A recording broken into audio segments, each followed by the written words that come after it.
All right, we are in the future, traveling through time because there was so much important stuff happening. We left the world of SmackDown and your questions and whatever else we had planned to go to Philadelphia, Pennsylvania, where AEW, going to the home of ECW, had AEW Dynasty. I don't know why I'm yelling. AEW Dynasty in Philadelphia, Pennsylvania. I'm so excited. Let's talk about AEW Dynasty in Philadelphia, Pennsylvania, a very, very long show. Let's not talk about it. Oh. How about that? Let's, as Mama Cornette would say, let's not and say we did. What do you think about that? Every month, I think somebody's going to do something different. It's just something different than the fucking endless parade of constant same shit that we see. Somebody's going to figure out how to have a match a different way. Somebody's going to come up with a sensible finish. Somebody is going to do something that we don't see all the fucking time. But no. Not these. The one thing that they're not going to do is shorten this son of a bitch up, Brian. This was the longest actually on pay-per-view that they've done. 4 hours and a little over 15 minutes on pay-per-view. The pre-show was still an hour and a half on the broadcast, but they only had 2 matches on the pre-show so they could save it for the 10 that were on the main part of the broadcast, whatever, the premium live event portion. God almighty. How can they stand it? I mean, when midnight comes and guys that are riding with the guys in the main event are still sitting there going, would they ever fucking just, I mean, I used to be in that position at 10 o'clock at night. Right? Flair, the guys used to fucking make a joke about Flair in St. Louis. By the time that he would finish going out there and having that 30-minute match and coming back and taking a shower and putting his suit on, if you were riding with him, you could have goddamn had 3 meals in 3 different restaurants by that point. You get out of there. Are you still there? I am. And I don't like you either, because you told me to watch one of the matches that I would normally have been able to vault over. We'll get to that in a minute. Oh, come on.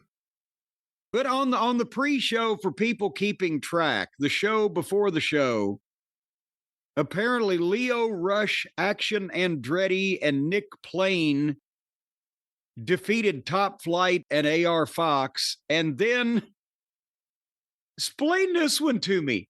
They had 10 matches on this pay-per-view. And it went 4.5 hours, Brian.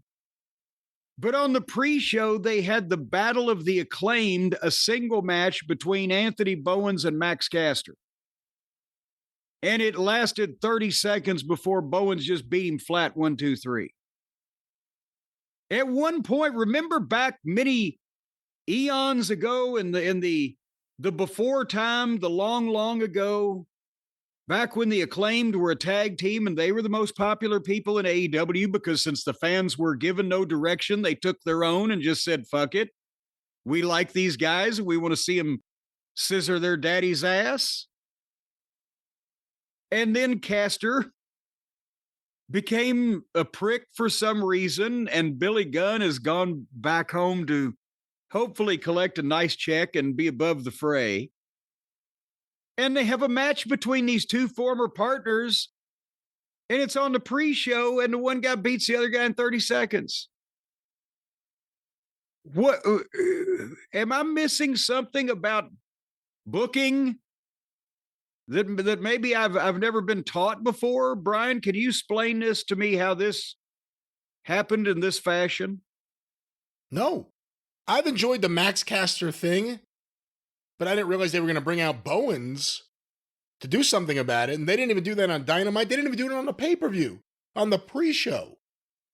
I actually think people may have been interested if they thought Bowens was going to wrestle Caster. But I guess if you're going to give it away unannounced for free, why not make it 10 seconds? I can't explain any of this. So then let's keep the booking philosophy in mind as we go through this thing. They were in Philadelphia at the Licorice Center. They had a crowd, it looked like, for them.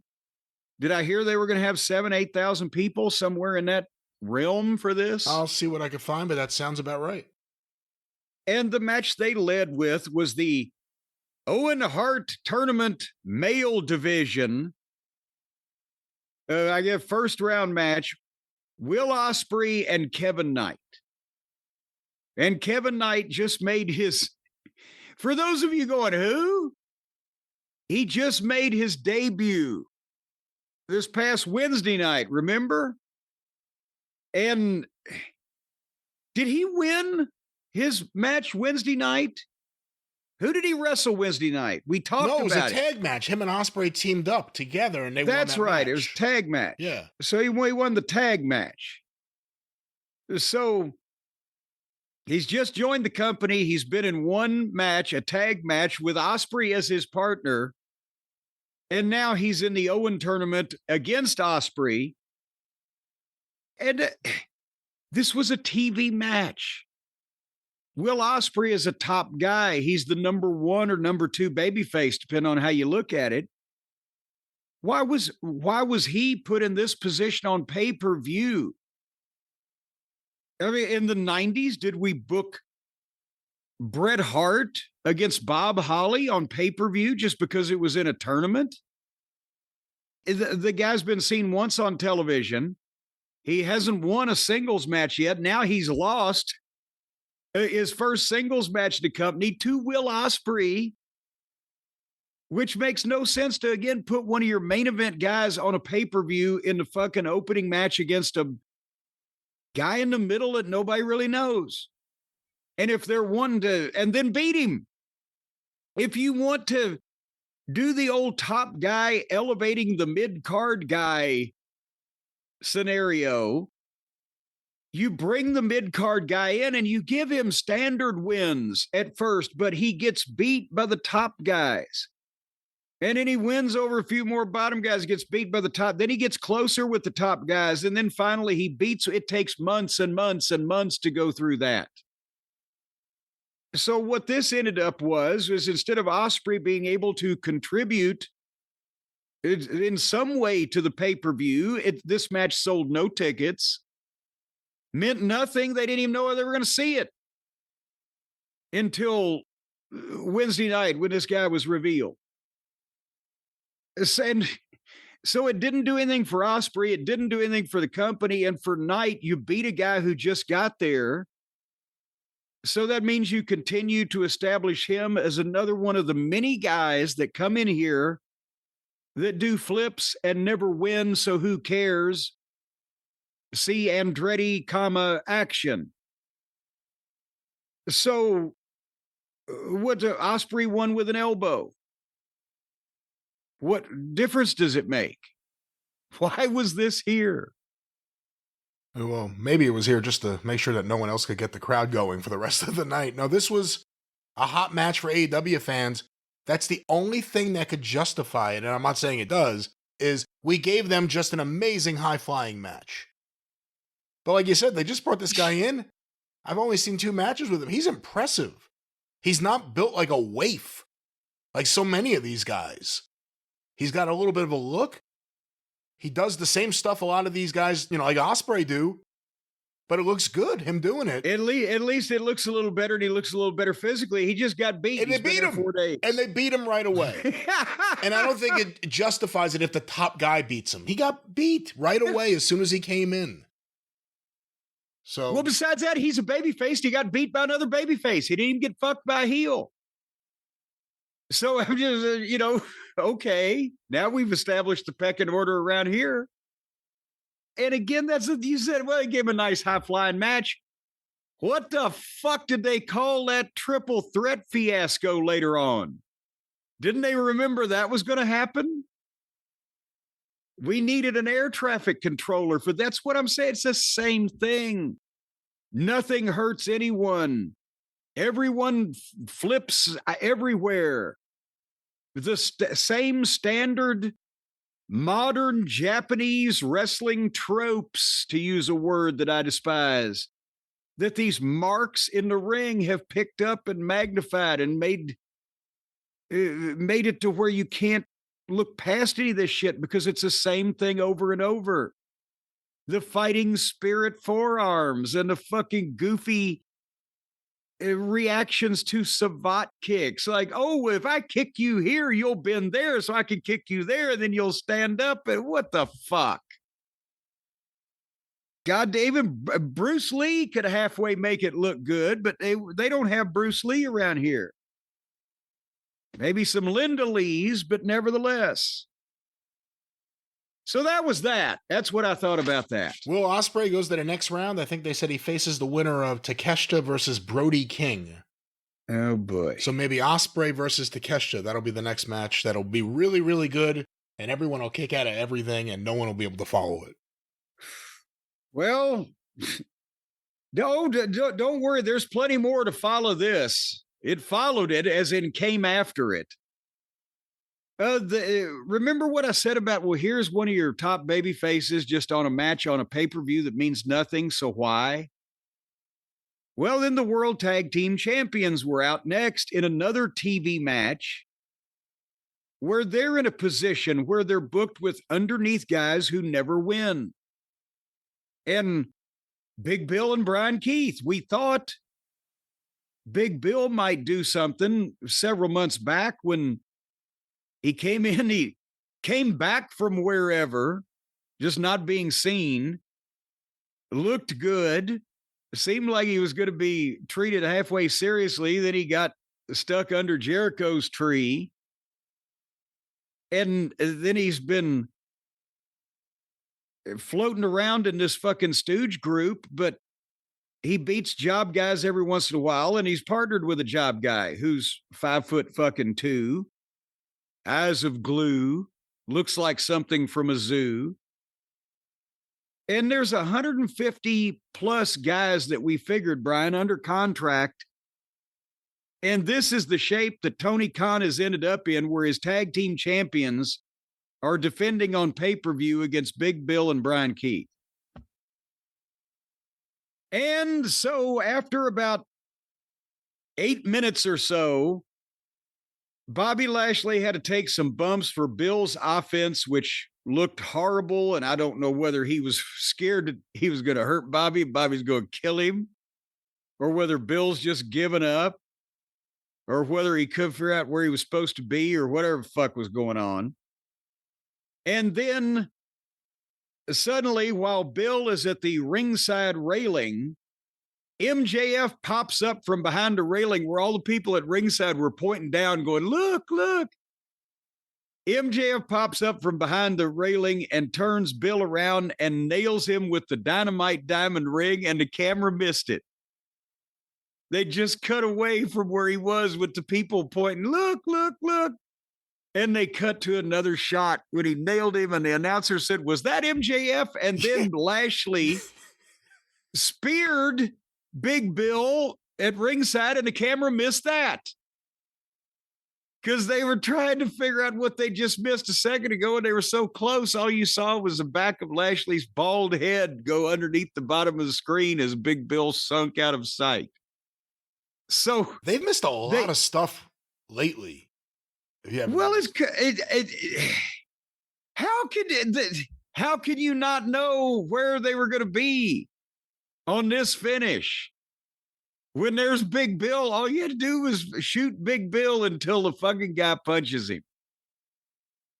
And they replayed it. They had the camera shot, and the director went away from it. So MJF had punched him with the ring, and then Lashley speared Bill and on the floor. Then they replayed the MJF spot, and he walked out. And then Shelton suplexed Brian Keith, and Lashley speared Brian Keith. And Shelton covered him with his hand, 1, 2, 3. There was, and that was an okay finish. It was a TV match, and that's what I'm saying. What service are you doing your company when you put the tag team champions, the number one tag team in the company, in the second match, this cold, goofy match with two guys that you knew who was going to get beat? You know, that's a TV thing to further the MJF MVP story, but pay-per-view? Did we defend the World Tag Team title on pay-per-view against the Mulkeys, or did we do it on a house show in their hometown? And it was the U.S. Tag Team title, by the way. I apologize. Well, let's not compare these guys to the Mulkeys. That's a bit of a stretch, but... No, the Mulkeys won more on television. Remember, they got that one big victory. The Gladiators, of course, from California. Yes, that's one more than Big Bill and Brian have had as a tag team on this television. Yeah, I can't explain any of this. It's been a weird 3-week buildup. I guess they were trying to win Chris Jericho's respect by having MVP dress him down because, you know, Chris Jericho must know what that feels like. I really don't know what the I don't know what the idea behind it was. I want you to feel what I feel. I want you to feel what I feel. Oh, and then they got eviscerated once their guts were gone, and now they've been hung out to dry on pay-per-view so their skins can be used to potentially clothe needy children. Well, here's part of the problem. The tag team division sucks. Shelton and Bobby with MVP is a winning combination. Who are they supposed to wrestle? Even FTR, we'll talk about them later, it appears they're set up to wrestle someone right based off what they did. It's not like, okay, we turned heel, let's get into a program with the other heels. So I don't know. That's the point I'm making about this whole thing. Tony Khan has put them in this position with 150 wrestlers under contract where nobody has a match. None of this makes any sense. You hear me what I'm telling you? I hear you. The fans like chanting, "We hurt people." Yes, and then they want them to hurt. They get mad when the hurting isn't happening. I guess it's better than "We hurt" ratings because that's what the Boar Horsemen are chanting. But nevertheless, continuing on, you know, we got the Owen Hart tournament female division. Brian, that is now underway with Mercedes Moon against Julia Hart. Julia Hart has a wonderful entrance. If she was a singer or some type of show performer on Broadway or in Las Vegas, I would love that entrance. But then after that, between her and Mercedes doing her little stripper dance, the stripper shimmy, and all of that, they try to have matches. And see, it gave me the sour belches is what it did. I can't say that I honestly paid a lot of attention to this thing, Brian, and I don't know that any of the people in the arena can honestly say that either. Yeah, I realized during this match, the Philadelphia fans are a lot nicer today than they used to be. Boy, howdy, I'll tell you what. The clown is down. They would have, you remember what they did to the Dynamic Dudes. But nevertheless, maybe that sheet is still around somewhere.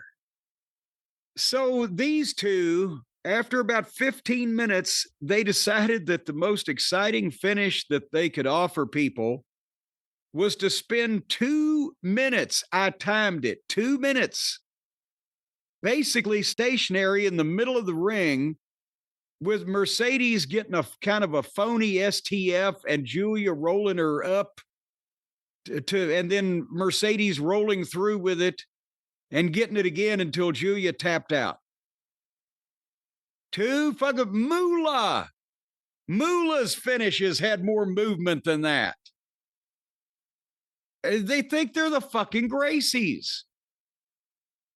I mean, and even if you say, well, but you know, that's modern wrestling. Okay, well, the fucking world champion, Dick the Boozer, the plumber, and his challenger, we're going to try to do some of that shit that he does in the Home Depot jiu-jitsu grappling tournaments up in Newport.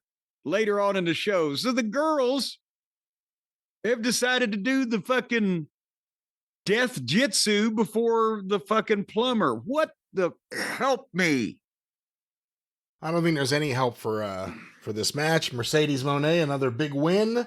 The fans finally got behind Julia. The AEW fans are getting trained to be disappointed. I'm not saying they should have done a title change here or anything.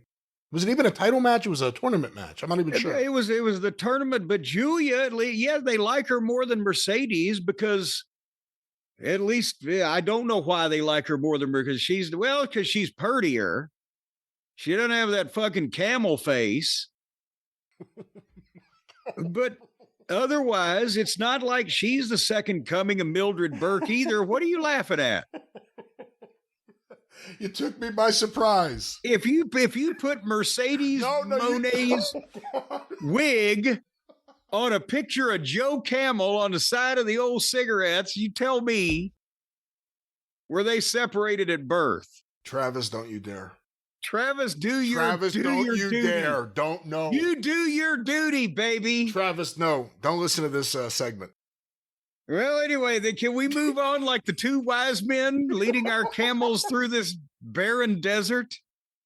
Like the 2,000-year-old men, we can move on.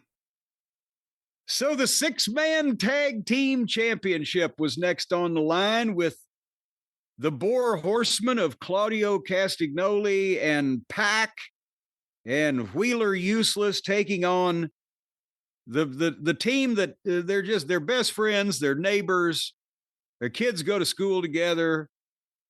It's love is in the air. FTR and Edge from Asheville, North Carolina, and there was almost no chance there. Nobody had a thought in their mind that anything would go wrong between FTR and Edge in this match. But first they had to get there. And they started out the match. Dax and Pac had some nice spots where the heel totally out wrestled the babyface, but they are turning later on. And here's another thing. Remember, we were talking about the participatory crowd booing, the audience participation. They're loving doing that. They've decided that their Dominic is Wheeler. Because anytime he tags in, the crowd does the boo, like, oh, fuck you, you suck. And I'm sure that there is probably more than a tinge of legitimacy in that sentiment from the crowd. He's been shoved down our throats, but like Eric Watts. What? Yeah. Yeah, I mean, instantly, before he did anything, the chant was, fuck you, Yuta. And this is not like Dominic where the people, even the ones that were booing Dominic and still do and everything, and he's still presented as a putz, but they know he's fucking entertaining and he's been in shit that was good. And, they love the love triangle and the whole thing, where Yuta's just obviously, he's somebody's mascot again. He's a thin, tiny, frail kid that I'm sure means well, looks like a fucking goof. If he got a little bit in the gym and gain a little weight, he might look more like that superhuman character that jumps into the barbed wire on Twitter. But they don't want to say it's preposterous that he's gone this far in this thing and people don't want to see it. So anyway, then the baby faces shined and FTR pulled out the Midnight Express playbook, the flapjacks, power slam off the top. And then they stopped Cash and got some heat on him. And then the tag was about set up and Pac got in the fucking way where he came across like he was going to nail the other two baby faces off the apron, and he did nail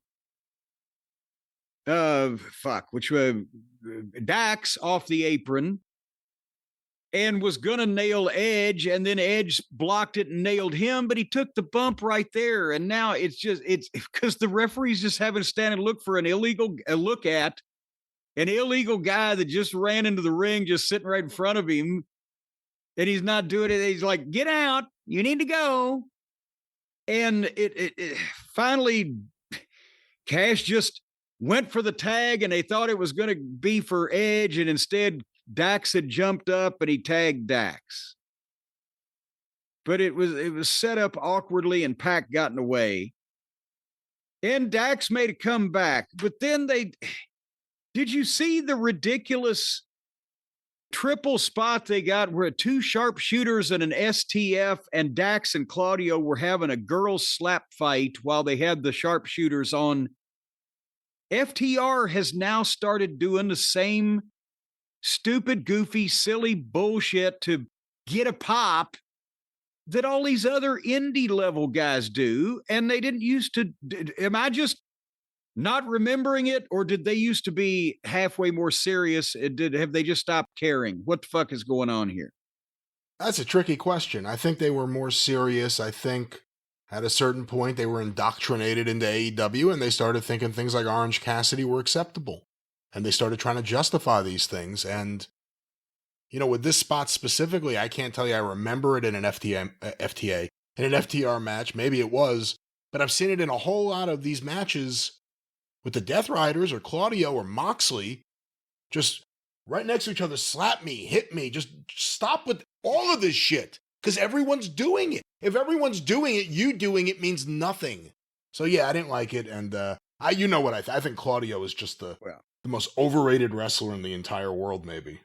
He didn't used to be, but I must now just acquiesce to your viewpoint. Oh, wow. So then Pac hit Dax with a leaping tombstone. Yuta gave him a splash off the top, and Pac gave him a splash off the top. Cover 1-2 cash saved.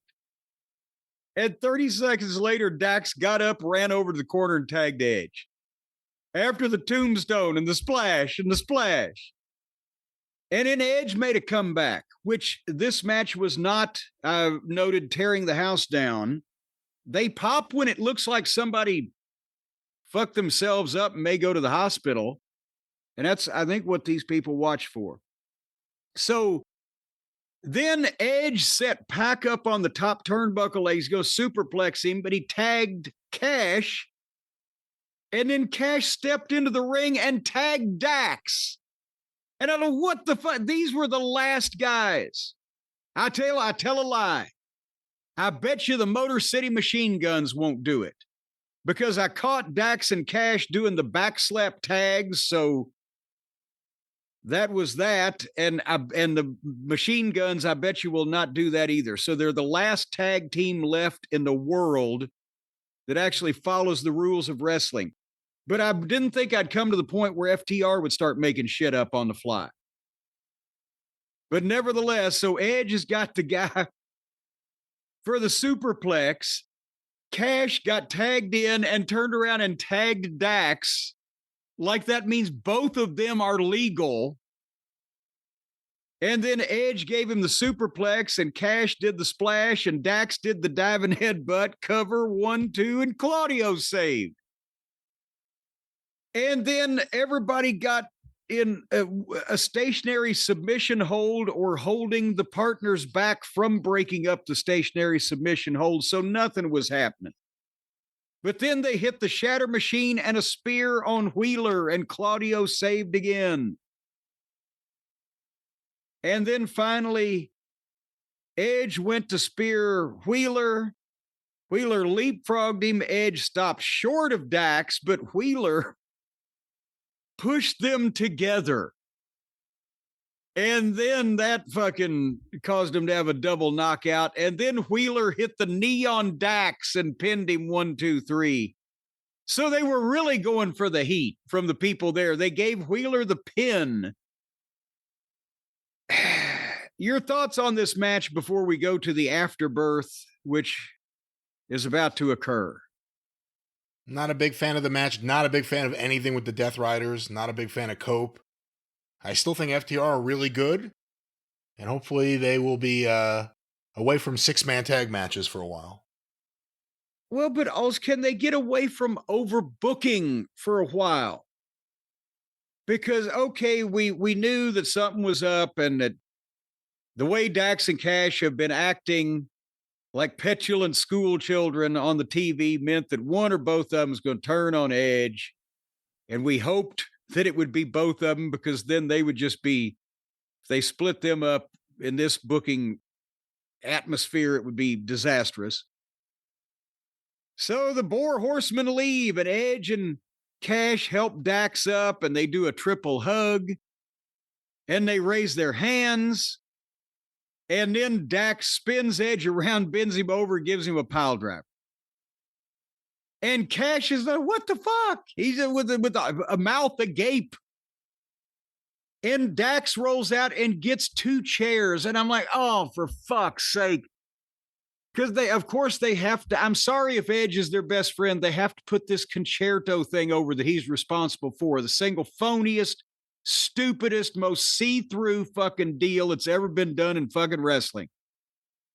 They get the 2 chairs, or Dax gets the 2 chairs, and he puts a chair underneath Edge, and he hands the other chair to Cash. And Cash takes it and looks, and then throws the chair down and shoves Dax on his ass.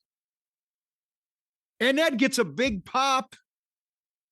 But then it turns to boos when they start booing the other babyface for not turning heel because they don't want to see Dax and Cash break up. But then Cash helps Edge up and pulls him up into the shatter machine that Dax cooperates with on a second's notice.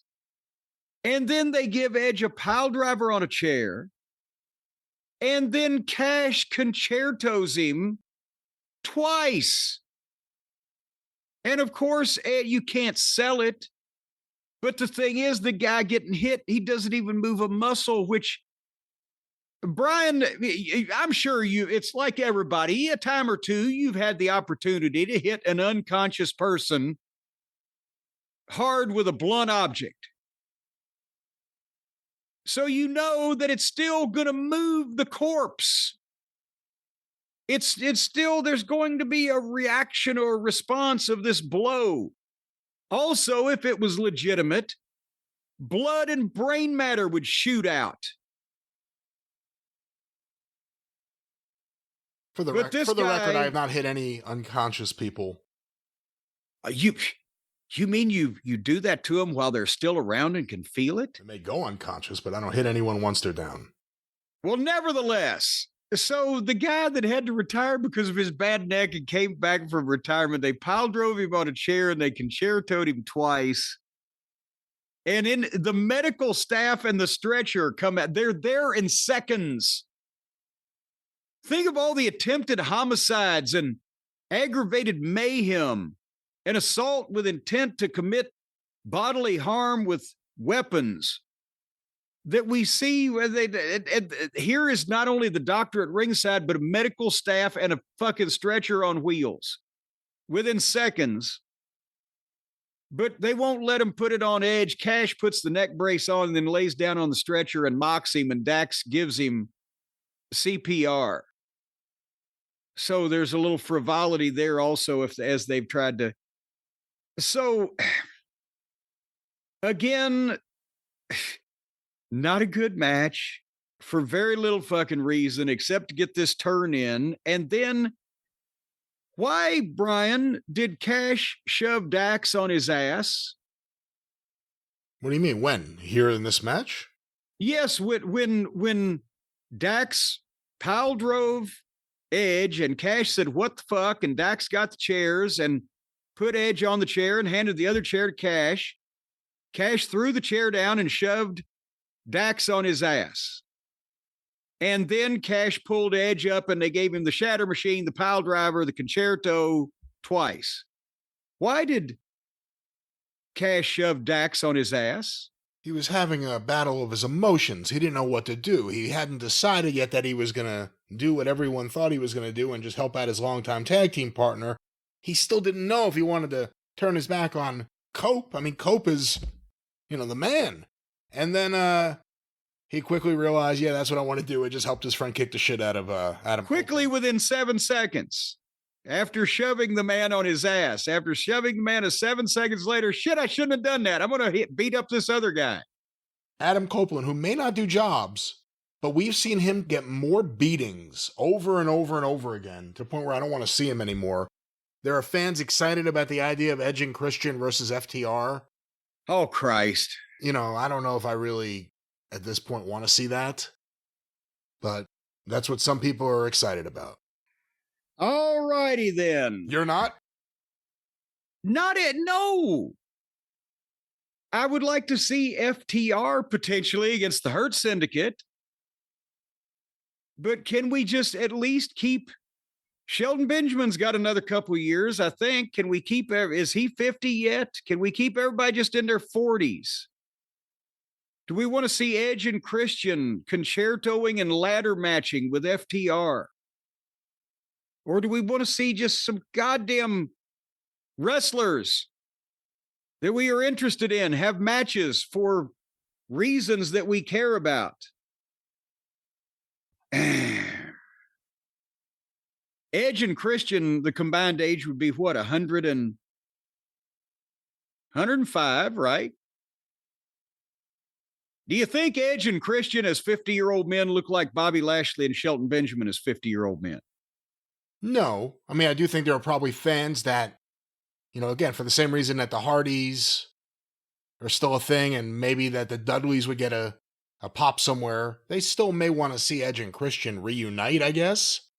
And why not work with your best friends from Asheville if you're going to do that? But, no. All righty then. Well, let's, instead of 50-year-old men, you want to talk about some 25-year-old women. All right. I don't know where you're going, but let's do it. What do you got in mind?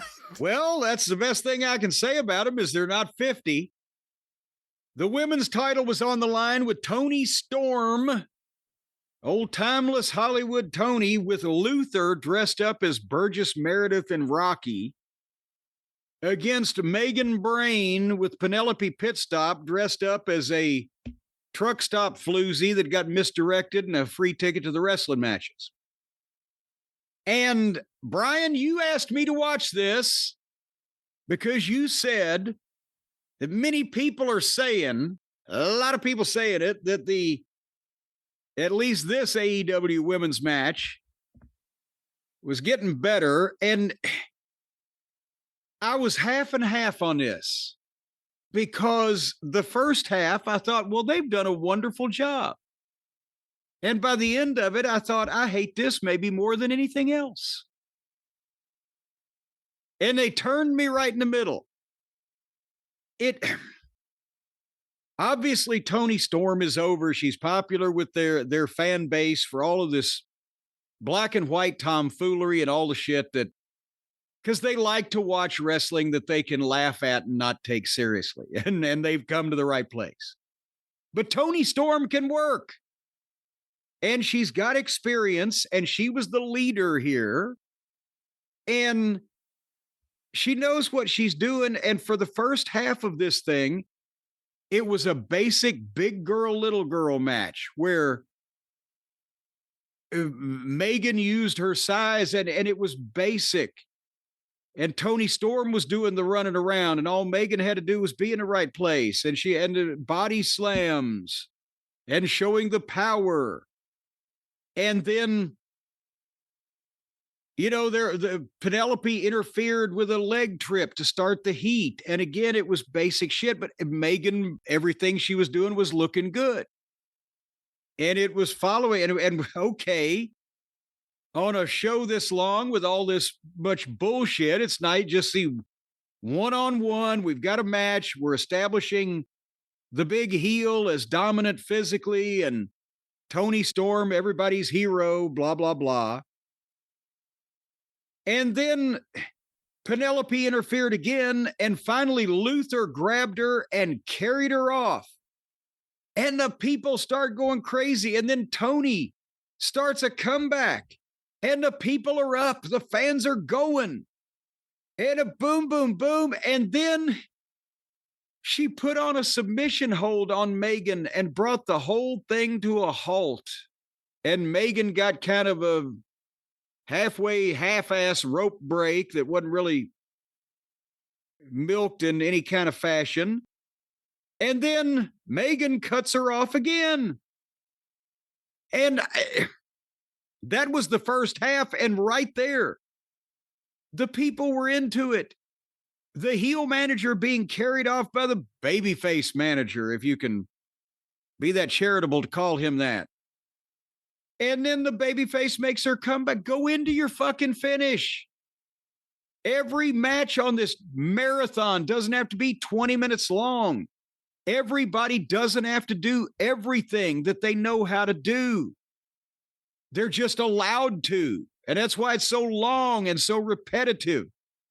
Now, Megan has cut Tony off again. She turns her back to Toni Storm and starts climbing the turnbuckle like she's climbing up for a moonsault.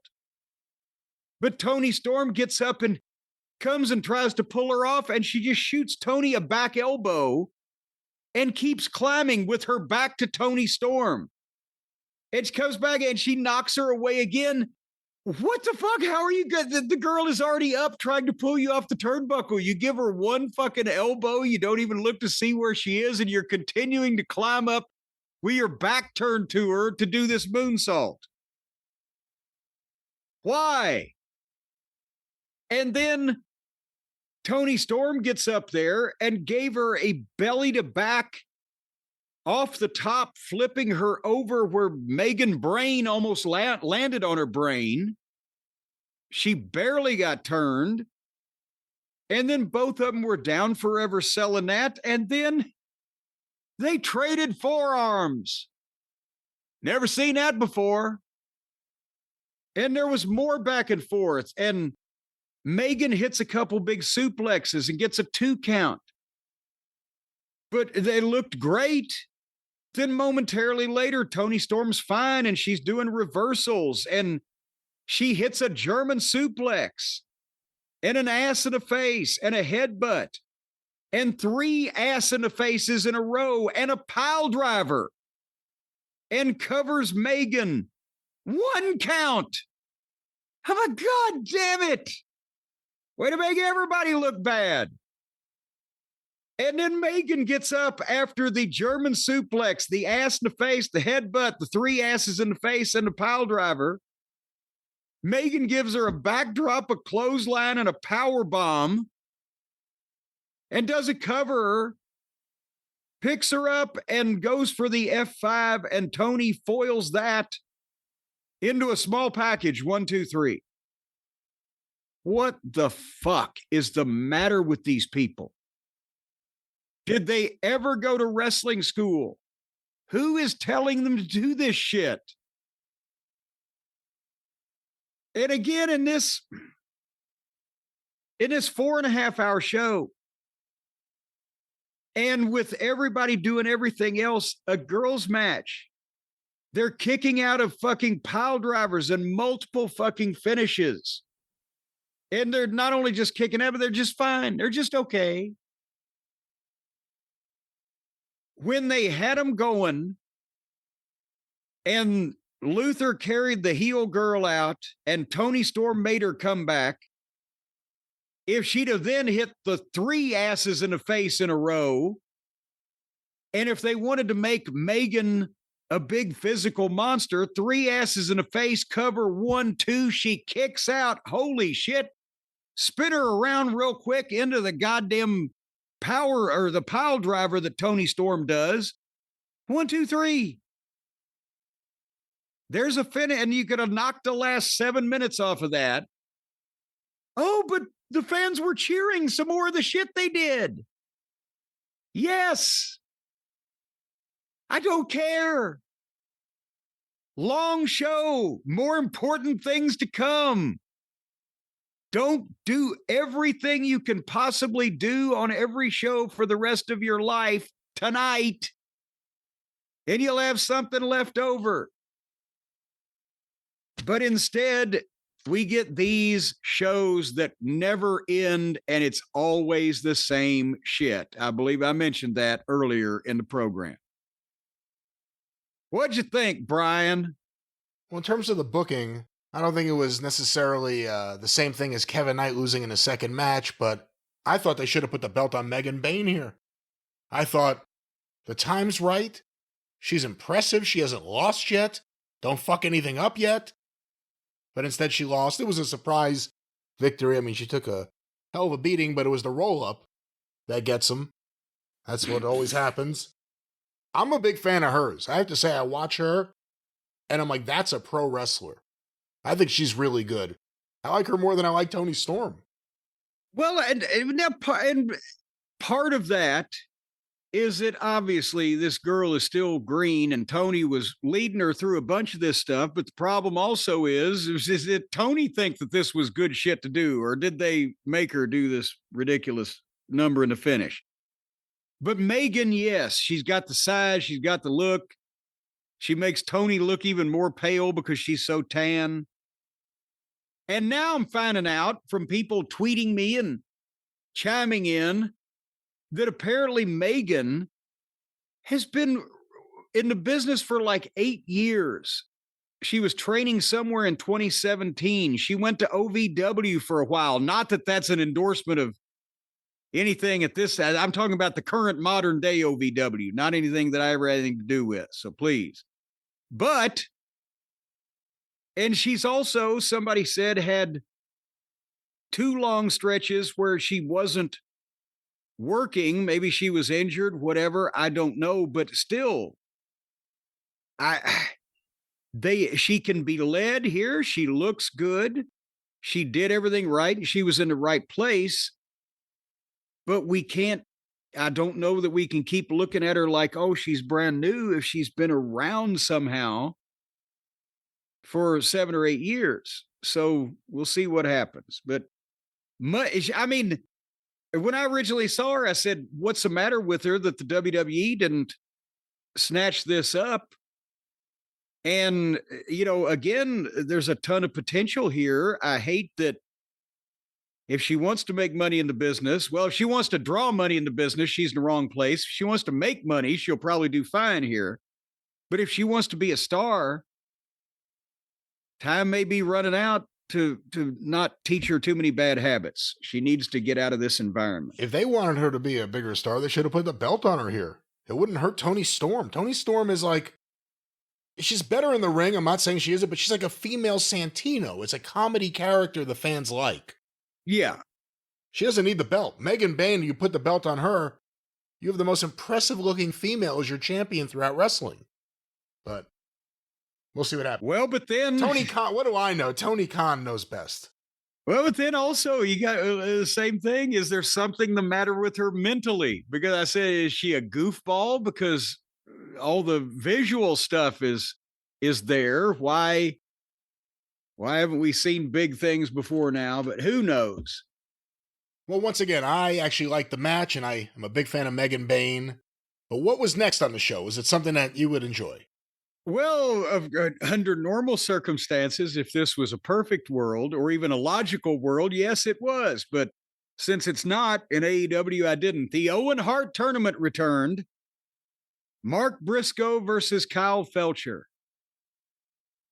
And everybody knows how in a sane, rational world with what Tony Khan was gifted with Mark Briscoe in terms of the opportunity, the right talent that he had there at the right time to make a star out of Mark Briscoe. He would have already been, over the last 2 years, the babyface world champion of this joint, not the top one, not one of the other 6.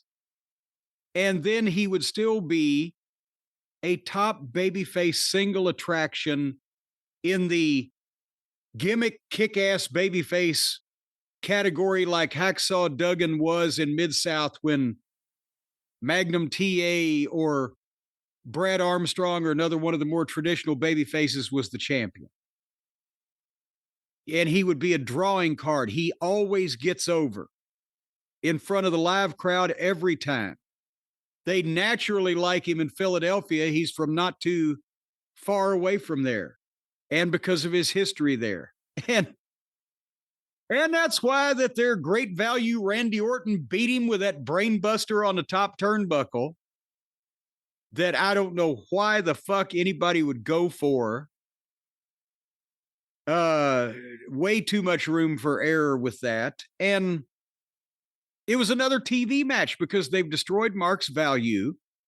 It was a wonderful match that the people liked because Mark Briscoe always fucking gets over, but he also always gets beat. And unfortunately, that's the position that they're ended in because Tony is not able to see and react when he is gifted shit that he didn't plan for.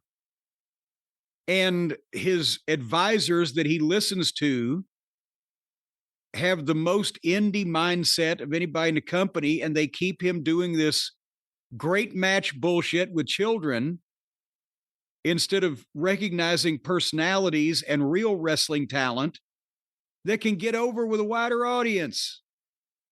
Though he might have a chance, a prayer even, of expanding his fucking audience by legitimate means instead of fictitious, well, they're out there watching on streaming.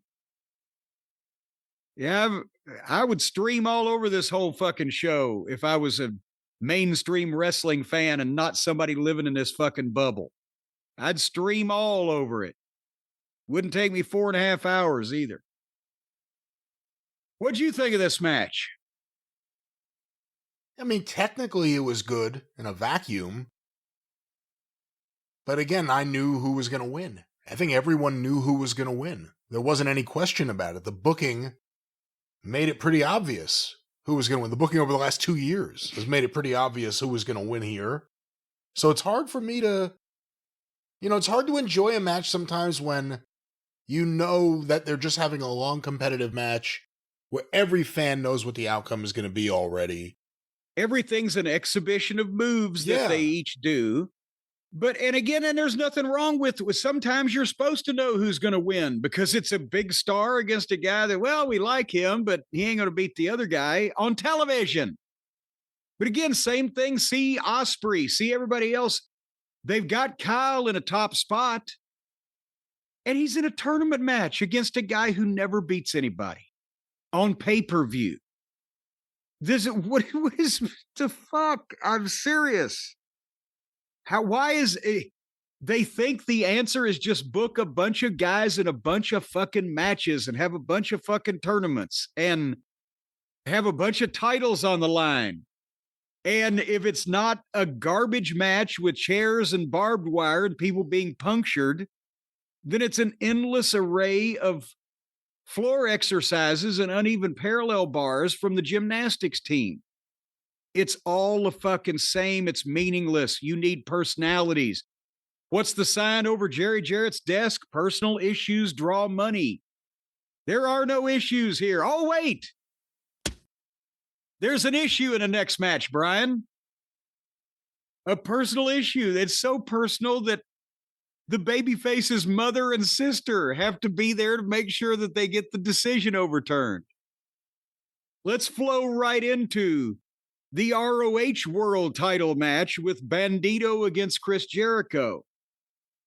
The exact opposite of what I just talked about, where you've got a young top guy, several of them, Osprey, Fletcher, in cold matches with no angle and no reasoning, and not able to contribute anything to the card. This match was advertised ahead of time, has an angle behind it, was supposed to contribute to the card. And the problem is the babyface is a guy in a mask that's just got there and is being backed up by his mother and sister. And the heel is Chris Jericho, who's nearing 60 and looked like he was in quicksand 2 minutes into this thing. And Bandido's got a whole lot better chance working Jericho style than Jericho has trying to keep up with the luchador, because Bandido was trying to work hard and move fast and do things, and it was like he was working with a zombie. Am I overstating this?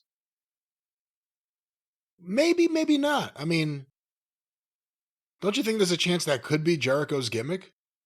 He's a zombie, just like this bloated zombie coming at you. I can't pump. I mean, it's just, Every time he shoots a guy off, Jericho, I'm talking about, it's like Vader. He just grabs the guy's arm and shoots him, and he doesn't run with him. He doesn't take any step he doesn't have to take in that ring. And they did the deal where Bandido picked him up for a suplex. Of course, he picks him up with the right arm hook in the head, which is the wrong side. But because I guess he's right-handed, he's got to hold the guy upside down. I understand the delayed vertical suplex. Harley Race used to do it. Not for 70 fucking, I don't know how many seconds. The crowd counted to 70 in increments of 10, I believe. Well, he's holding him up with one arm, and half of the time he's using the other hand to make sure the crowd counts along. It's obvious Jericho is not wiggling his legs. He's not like, let me out of here. He's not whatever the fuck. But the rest of the match wasn't even that impressive. It was, a lot of it was in slow motion. And they'd gone 15 minutes. And then both of them were down, and Brian Keith comes to the ring and jumps up on the apron. And guess what happened to Brian Keith when he jumped up on the ring apron to draw the referee? Gravity pulled him down. I've been waiting to say that. Yes, ladies and gentlemen, gravity in the form of the masked luchador came out and pulled Brian Keith down. And they got in one of the phoniest fucking fights I've ever seen, where they were throwing fake punches in the neighborhood of each other's ribs. And while I was going on and the referee was watching that, Jericho gets a baseball bat and draws back and swings and pulls up and hits Bandido in the shoulder about hard enough to potentially bruise a cantaloupe. I don't know, Brian. These cantaloupes, they've got them genetically modified these days. They're tougher than they used to be. Would this have bruised a peach, that bat shot? Well, he doesn't want to hurt Bandido, obviously. He's a heel. Not in front of his fucking mother. Not in front of his family, no. So he hits him with the phony bat shot on the shoulder, and then goes and hides the bat, and then crawls forever to the cover. And I'm thinking, well, this is going to be a good pop when this guy kicks out of this. 1, 2, 3. What the fuck? And now there's more, folks. But the problem is that now Bandido, in front of all of these 7,000 people, or however many there are, has gone down and stayed down for the phoniest looking fucking shot with a bat that has ever been thrown in wrestling. And then that's when Bandido's mother and sister come into play. They flag down old Aubrey Ed. They had that red flag. Well, now the red flag is for a bull. What color is horses attracted to? Well, they flagged her down. And they came inside the ringside area to go show Aubrey Ed the hidden baseball bat. And meanwhile, while this is going on, they're still playing Jericho's music because he won. But Jericho, they cut to a shot of him, and Jericho's giving the fucking floor camera guy the fucking throat cut sign, and he's mouthing, cut the music. Because that was stepping on people paying attention to the mother and the sister, and the father and the brother, and the mother and the sister, and the father and the brother.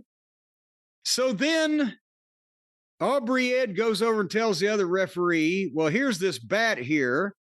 And both the referees tell Smiley Roberts to announce that they are restarting the match. And that gets a pop because people genuinely don't want to see Chris Jericho as any kind of champion, I don't think.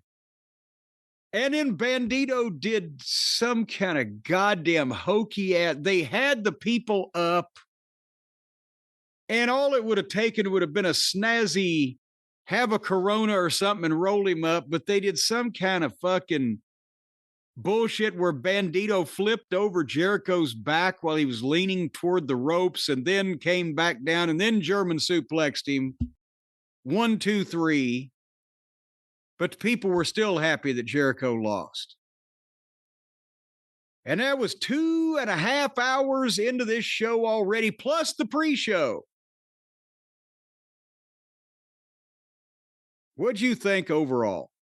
It was quite the touching moment to see Bandido and Gravity embrace mom and sister. I don't know. It looks like Gravity had set in on Mom a while back. Listen, did she jump the rail? How did she get out to the ring? I think they spread it out. I believe it was a quick shot. They spread. I don't think Mom leapfrogged that rail.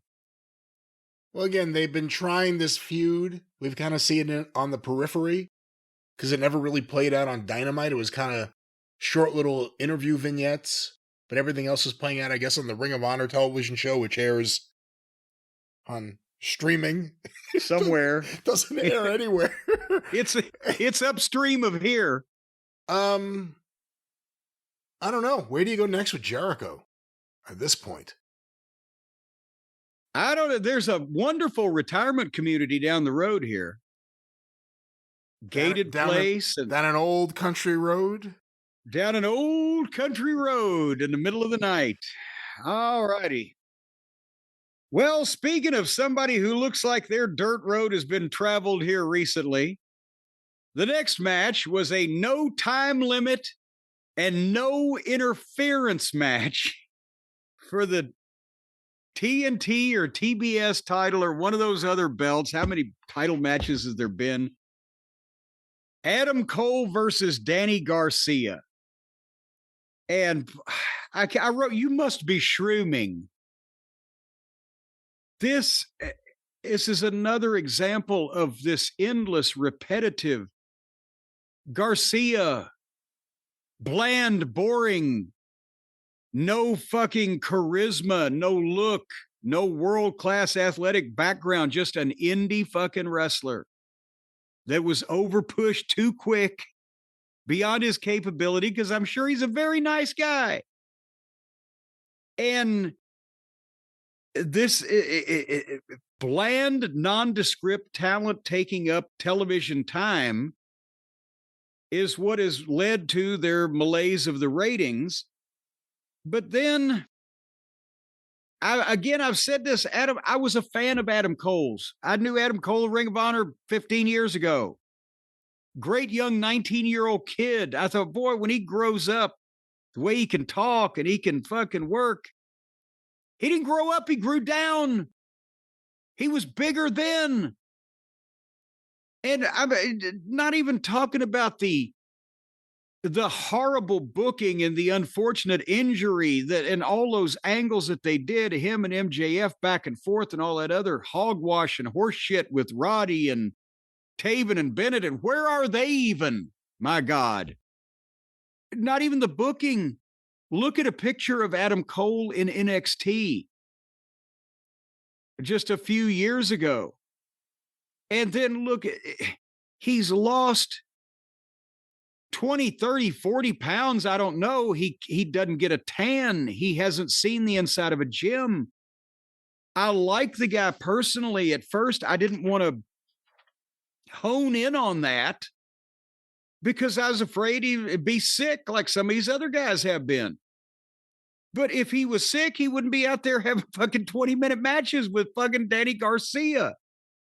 So he apparently just has reconciled himself to the fact that he looks like a starving child in Appalachia and he's not going to do anything about it. Garcia's built like a clerk at Costco and he looked like a giant next to Adam Cole. Who's the baby face here? Did somebody turn again? Hasn't Garcia been in fucking... He's been a heel and a baby face. Adam Cole was the devil at one point. And then he became an angel. And this was, again, I don't know if it was 20 minutes. It seemed like it was 45, but Garcia hit him with a leaping gotch pile driver and got a 2 count. And Adam Cole, the next thing he did was get up and start fighting back. Cole gave Doofus a Panama Sunrise off the ring stairs onto the floor. And the next move that was exchanged was Garcia, small package and Cole, and then giving him a Panama Sunrise. And then a knee and a cover and a 2 count. And then moments later, Adam Cole gave another Panama Sunrise. And then Garcia got up after it was just done to him. He got up, looked at the turnbuckles, bent over, and positioned himself and stood stock still for another Panama Sunrise. And then a knee to the head, 1, 2, 3. So you've got, again, in a middle card match for a belt that nobody cares about, for an issue that nobody can discern what the fuck it is and nobody cares enough to find out, and leaping pile drivers for these fucking people whose necks are as big around as my wrist, or 2 counts. Your thoughts on this strategy, Brian? Wasn't a fan of the match. I'm not a big fan of the Twink division.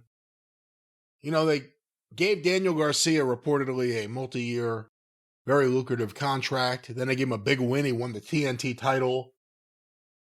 Does he matter in any way, and has the title ever meant less? And now you put on Adam Cole, who is existing somewhere in the AEW universe. Maybe it's on Saturdays. I really don't even know. But I know I kind of got sick of seeing him. And you could say what you want about the shape, and we talked about the physique for a while. I could be wrong. I think he's actually working out. I think he's getting into better. His arms are more, I think his arms are more toned right now than they've been in as long as I can remember, many, many years.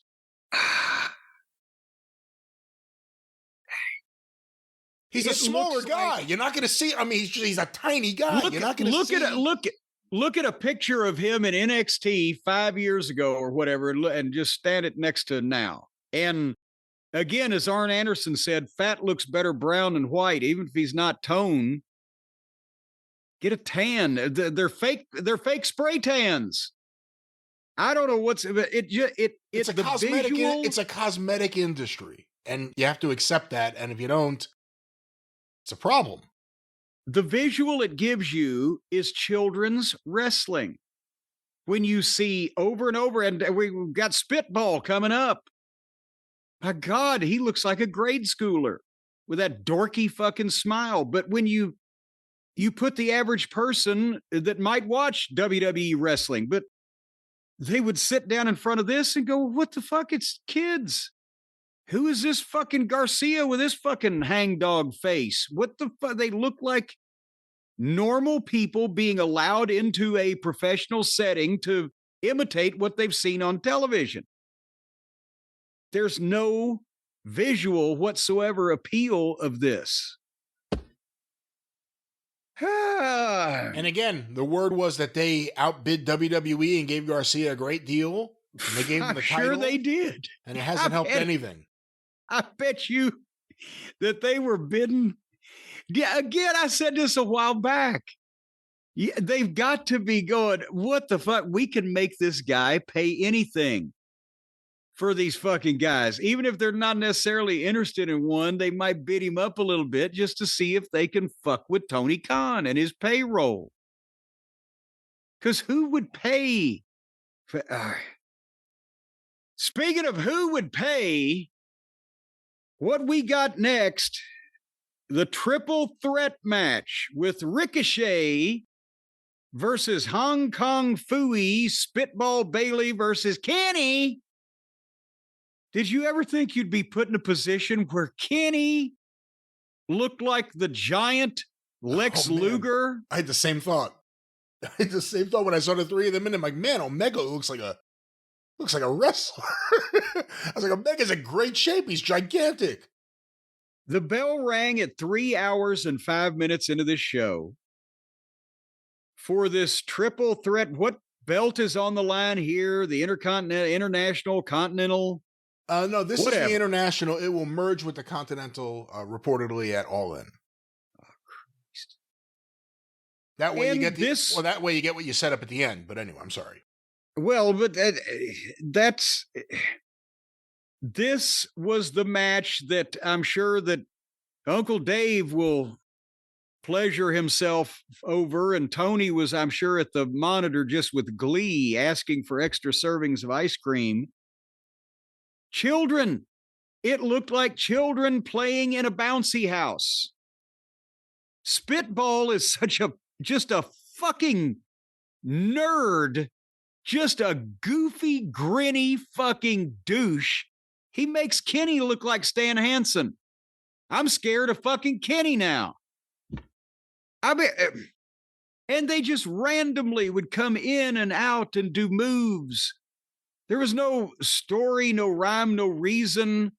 One guy disappears so the other two can do their cheerleading routine. Then the other one will appear and swap out, and then they'll do some three-way stuff where they're vaulting about and diving and flipping. On and on. You can't describe anything here. There's no flow. They carefully did a move on the rail right in front of the front row people. It could have got Tony Khan sued. I can't wait till one of these dipshits puts their heel of their boot through some kid's mouth. And they all make the same pretend mean faces. It's like they studied at the same acting academy, but they all look 12 years old. And if I see all three of these son of a bitches, by the way, God damn it. If I see one more motherfucker in a wrestling ring pose and point to where he's going to run and then run there like he's got a corn cob stuck up his ass, my brain will explode. What the fuck?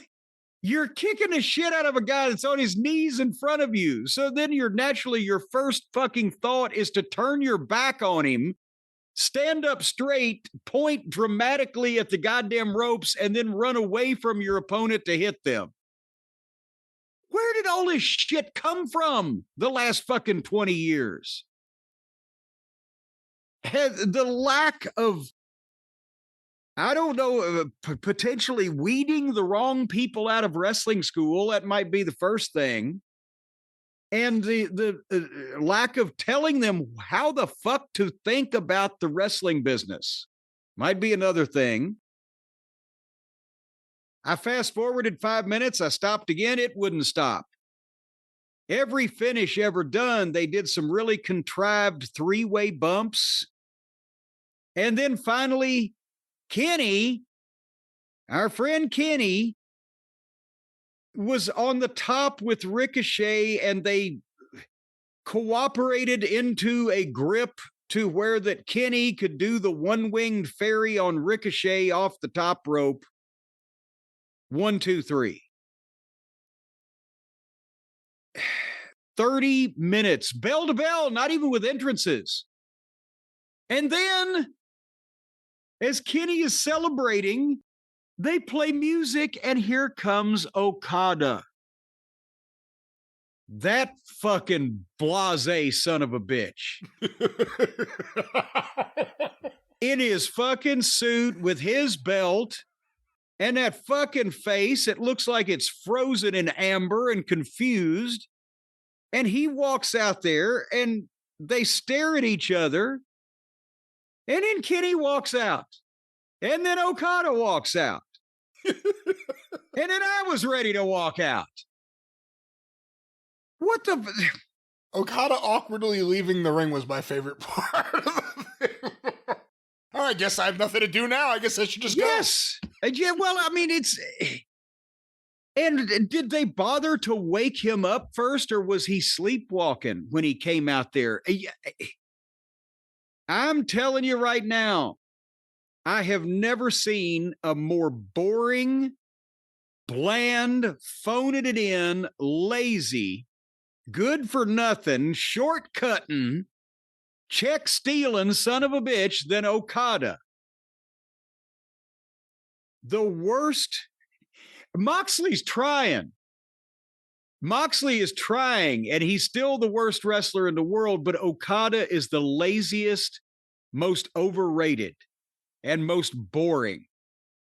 Because he's not even like Moxley. He doesn't even do stupid shit that you can really uproariously laugh about. Nothing happens. Okada is the black hole of charisma. Not only does he have none of his own, but he sucks in the charisma of those around him. So that was that. I mean, help me interpret this for the listeners in some kind of way. In true Kevin Knight and Megan Bain fashion, obviously, Speedball just came in, whatever we want to say about him. Tony Khan treating him like a big deal, so he's already lost. Ricochet starting to get... The Ricochet heel thing is working. They just actually have to have something for him to do, like a program or a feud or anything. And Omega's a big star. And maybe having the two guys there was easier than one-on-one, I don't know. And then you're setting up the big match for, you would have to think Texas Stadium, whatever the hell it is. The stadium in Arlington. Omega versus Okada, Tony Khan's dream match.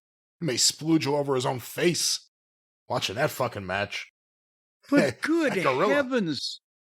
So you've got a 40-year-old guy that's had multiple injuries, has just recovered from abdominal surgery against the laziest wrestler in the world? How's that going to go?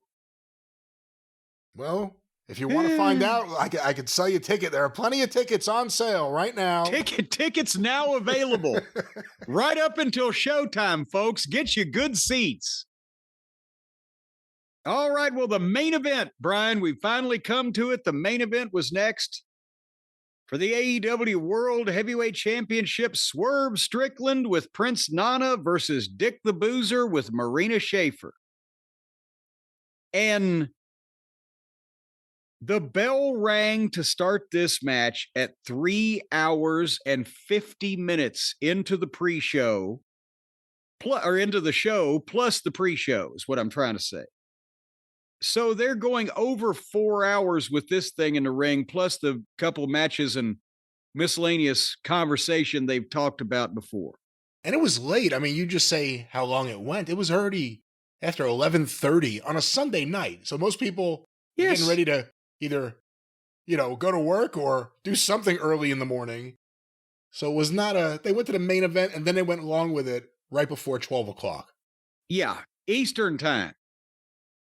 And after 4 hours of chaos on this show, they started with Moxley and Swerve getting in the middle of the ring and doing mat wrestling and grappling like one of those tournaments in Newport that Moxley gets choked out in. And then after they decided, okay, we've done this a little bit, so that feeds Moxley's fantasy of being a member of the Gracie family. Then they went to the floor. And they were on the floor for a while. And Shafir did this a couple times. She interferes and just buries Prince Nana. He's out there. He's at ringside. He sees her interfere. I used to, when I was a babyface manager, I used to have to watch that. If there was a heel manager, Heyman would work with me because he knew I was coming for him also if he did it. So he'd only do it when we'd called for it previously and I had a place to be. Other heel managers and or sycophants would not give a shit, and I'd have to go over there and fucking try to goddamn stand my ground. But Nana, it's a girl. I don't care if she's a fucking shooter. It's Prince fucking Nana. He could pick something up and swing it at her, but he's got to just stand there and do nothing. They should not have the girl interfering unless he is occupied. Moxley tried to do a bunch of shit that he can't do. They were outside on the floor forever. Moxley threw Swerve over the desk so Swerve could crawl under the desk and get his color, which apparently was a pap smear and dried up shortly afterwards.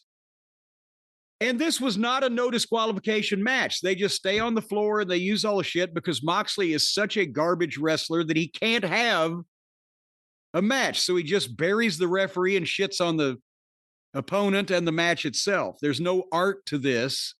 It's his masturbatory fantasies of the tough guy that he believes he is, probably because of his unhappy upbringing.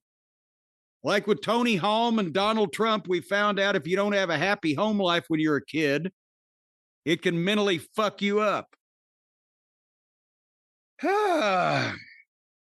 Moxley did a DDT on the stairs to him and gave him a pile driver and got a 2 count. Then he bit some of the blood before it dried up and flipped the fans' birds. Then they traded forearms. I will say that the fans definitely wanted to see Moxley lose. Possibly not in the traditional heel way, but more in the please make this whole thing go away mode. But so both of them were down. Marina Schaefer gets the briefcase because the belt allegedly is still in the briefcase. And Brian, did you see at the top of the match before the bell, the referee held the briefcase up instead of the belt? It's so fucking ignorant. In his mind, everybody's loving this. So Marina gets in the ring with the briefcase with the referee staring at her. Said, get out of here. And Nana gets in and yells at her face to face.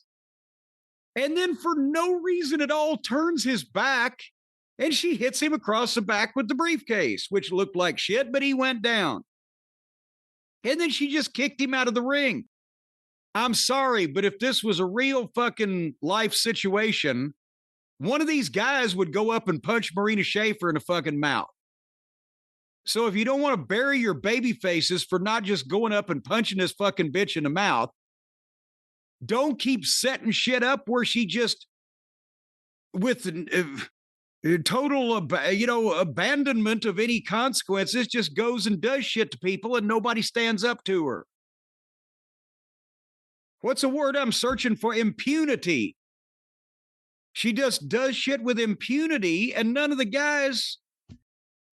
Anyway, she kicks Nana out of the ring while the referee watches all this and does nothing.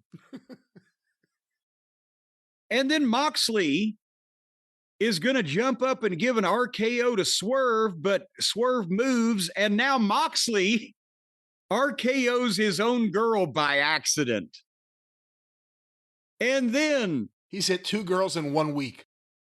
Yes, because it's by accident, so that don't count. And then Swerve hits the double arm DDT, he gets a 2 count. And then Moxley pushes Swerve off the top rope to the floor and goes out and pulls out a ladder. And again, is this no DQ? They never even said that. This is just a title match. Moxley picks Swerve up that he's just taken a bump off the top rope to the floor. He's supposed to be unconscious. And he drags Swerve to the ladder and pushes Swerve up the ladder. He is making an unconscious man climb a ladder against his will. And Swerve is doing it. He's so dizzy that he doesn't know that he's climbing a ladder. I don't know why the ladder was there. It was under the ring. It's always got to be under the ring. And then Moxley goes around and climbs the opposite. So Swerve is sleep climbing the ladder. And Moxley climbs up the other side. And the whole reason for that was so that they can tease the superplex off the god. They've thought of a spot. How do we get there? In the middle of Gone with the Wind, how do we break out into a musical from the 70s? Well, we'll just do it. It doesn't make any sense. And everybody goes, what the fuck? But they'll love the musical. So Swerve's blood is dried up. Moxley was trying to bite it a little bit. Moxley tries to superplex him off the ladder through the announce desk, but Swerve fought out and had Moxley hanging there upside down and gave Moxley the double foot stomp off the ladder through the desk. And then, of course, it took a while for him to get back in the ring after taking a bump like that, one would imagine. But once they got back in the ring, fortunately, they were all right enough that they could start trading forearms.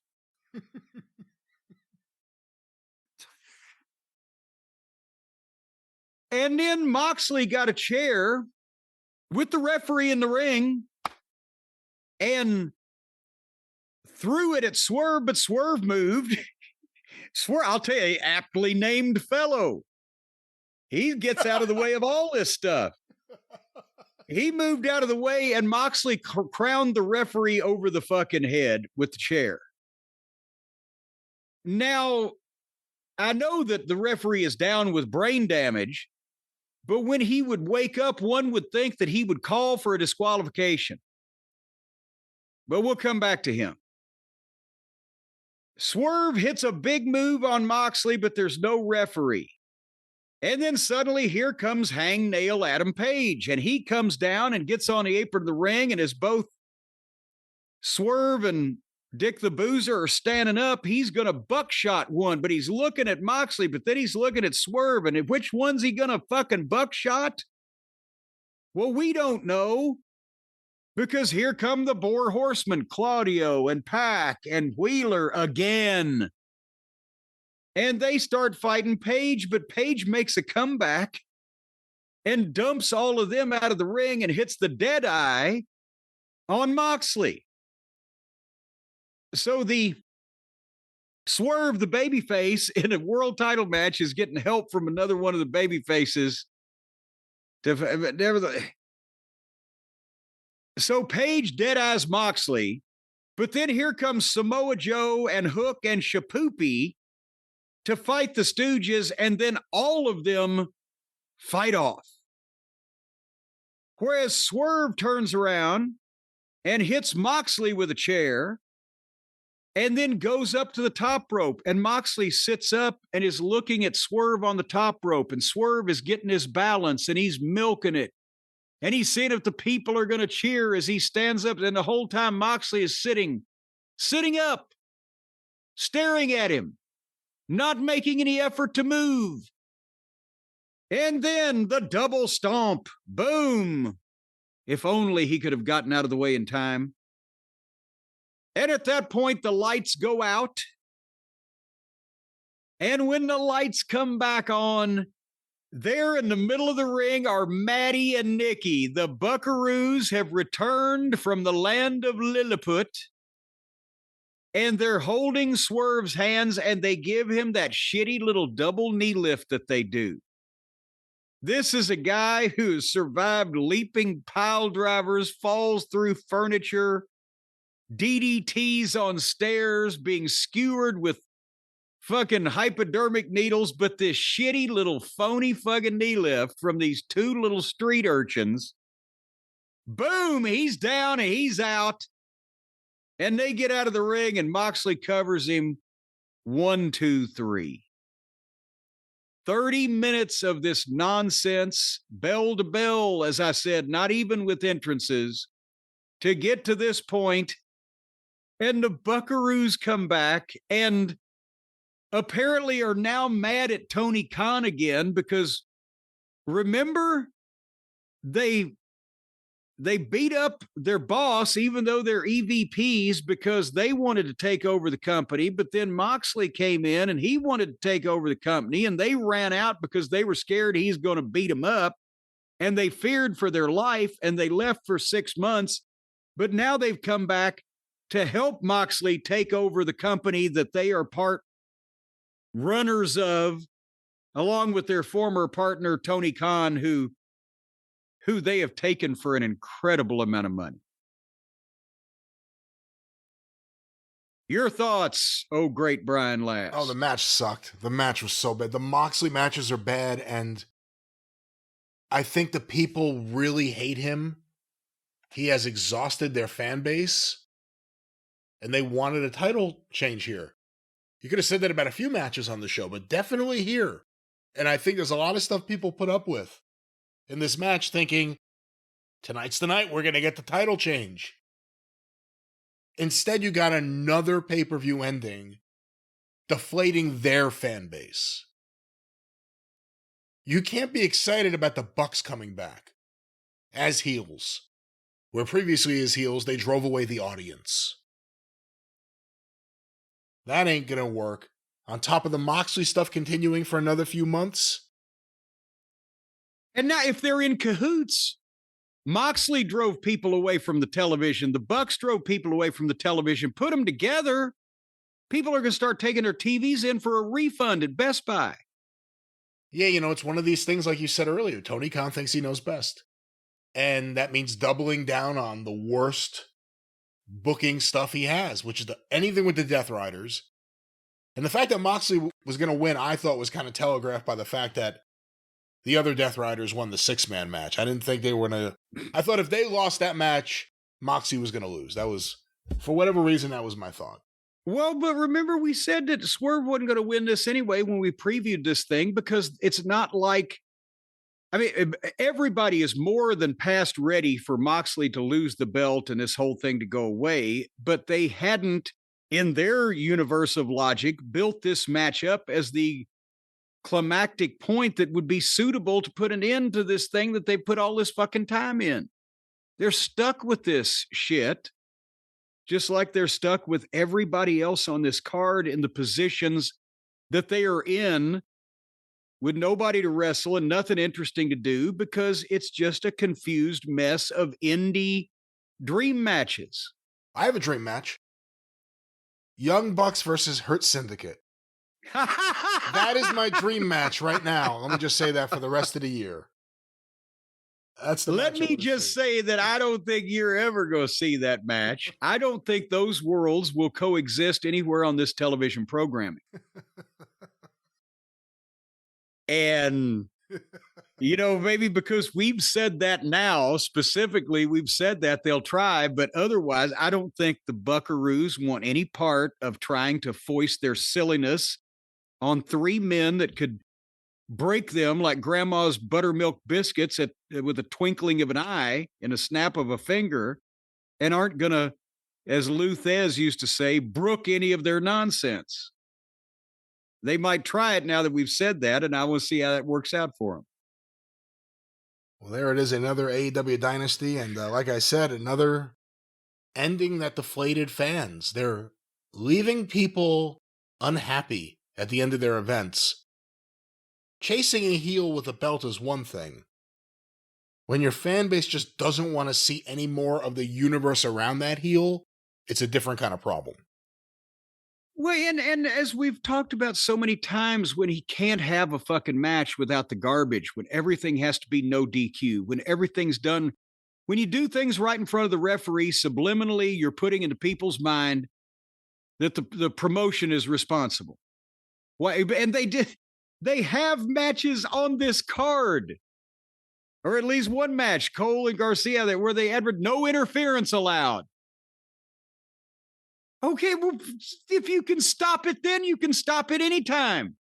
So when the people are sitting there watching the referee stand slack-jawed when a bunch of heels gang up on one babyface because it's no DQ, and nobody ever tries to come, people just get disgusted with it. It's the disgusting heat is the heat that causes people to go away and not come back and not buy tickets. And it's not... Disgusting heat doesn't get the name from people being disgusted because someone farted in someone else's face or they threw feces at each other. That kind of disgusting. It's disgusted like, I'm fucking tired of this. I'm fed up. It always happens this way. They won't do anything about it. They just do whatever they want to my hero or whatever. And it's always flat at the end and nobody tries. Plus, that was disgusting heat existed in wrestling before that it was so obviously fucking fake. So now imagine how disgusted some people get when they do disgusting heat. The people think, this is all fake. They could have just not done that. But instead they chose to do this. That's even worse. Yeah, then you get resentment. Yeah, resentment heat. So, with the wrestlers and the booker and the promotion. I'm starting to resent these son of a bitches that I have to spend 4+ hours going through this stuff. It would be a little more tenable if it was just a wee bit shorter. In the house, too. I heard from people who went there who actually enjoyed it. And they were like, I was ready to go a few matches before the end. I was so tired. I'm so tired of being alone. All right, well, this is your program, isn't it? It is, and that was AEW Dynasty.